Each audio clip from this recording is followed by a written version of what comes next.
Hello friends, आज का हमारा टॉपिक है दालन, भंजनक और शावदंत। जो हमारे दंतगत रोग हैं, आचार्य सुश्रुत ने दंतगत रोग माने हैं 8 और आचार्य वाग्भट ने माने हैं 10।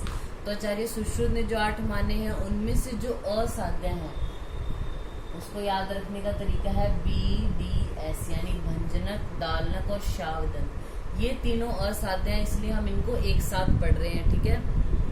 और जो क्लासिफिकेशन है इनके, कितने रोग हैं, वाग्भट्टाचार्य ने कितने माने हैं, क्या किसका मॉडर्न कोरिलेशन है, वो आप जो हमने दंतगत रोगों की क्लासिफिकेशन बताई है वो भी वीडियो देख सकते हैं रिवीजन के लिए। तो अब हम डिटेल में पढ़ रहे हैं दालन, भंजनक और शावदंत को। तो सबसे पहले दालन की बात करते हैं।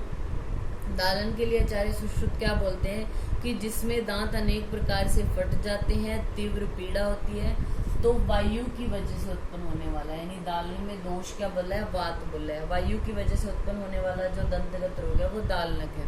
आचार्य वाग्भट इसके लिए क्या बोलते हैं कि वायु से दांत उष्ण स्पर्श को तो सहन कर सकते हैं, किंतु शीत स्पर्श का जो मतलब शीत द्रव्य का स्पर्श बहुत ज्यादा कष्टदायक होता है। ये इम्पोर्टेंट है। अब जैसे हमने आपको बताया है कि जो सेम है जो लक्षण, उनको आपको याद करने की जरूरत नहीं है, वो आप ध्यान में रख सकते हैं कि कुछ चीज डिफरेंट नहीं बताई। लेकिन दालनक में क्या आचार्य वाग्भट ने डिफरेंट बताया कि उष्ण स्पर्श को तो सहन कर लेगा, क्योंकि वात के लिए क्या होता है, उष्ण स्पर्श अच्छा है, उसके विपरीत है तो उसको सही लगता है।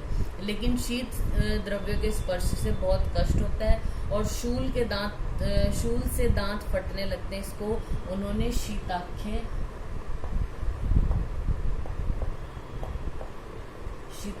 या दालनक नाम दिया है। फिर इसकी चिकित्सा क्या बताइए, सुश्रुत ने तो इसकी चिकित्सा का वर्णन नहीं किया क्योंकि ये असाध्य रोगों में रखा है।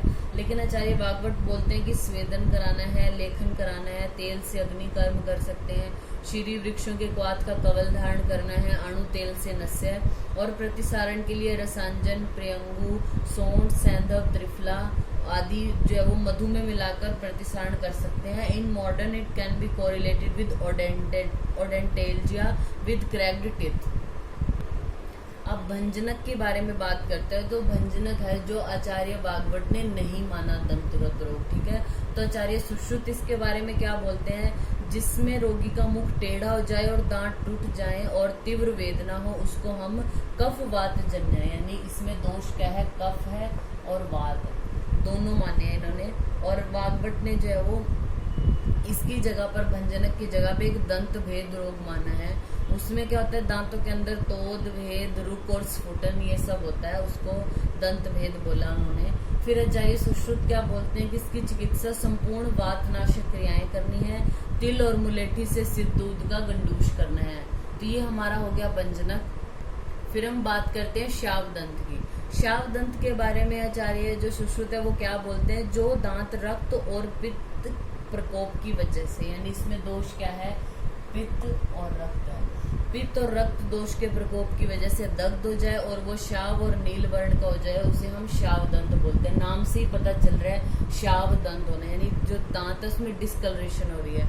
आचार्य वाग्भट क्या बोलते हैं, रक्त, पित्त और वायु, उन्होंने सिर्फ वात दोष को ऐड किया कि जो आचार्य सुश्रुत ने दोष माने वो तो होती है, उन्होंने वात दोष को भी बोला है कि ये तीनों दोष प्रकोपित हो गए, दांत को शाव वर्ण का कर देते हैं, जिसे हम शावदंत बोलते हैं। और शावदंत को मॉडर्न में हम कोरिलेट कर सकते हैं नॉन वाइटल या फिर टूथ डिस्कलरेशन से।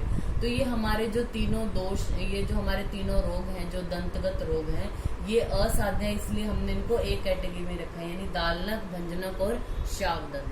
Thank you.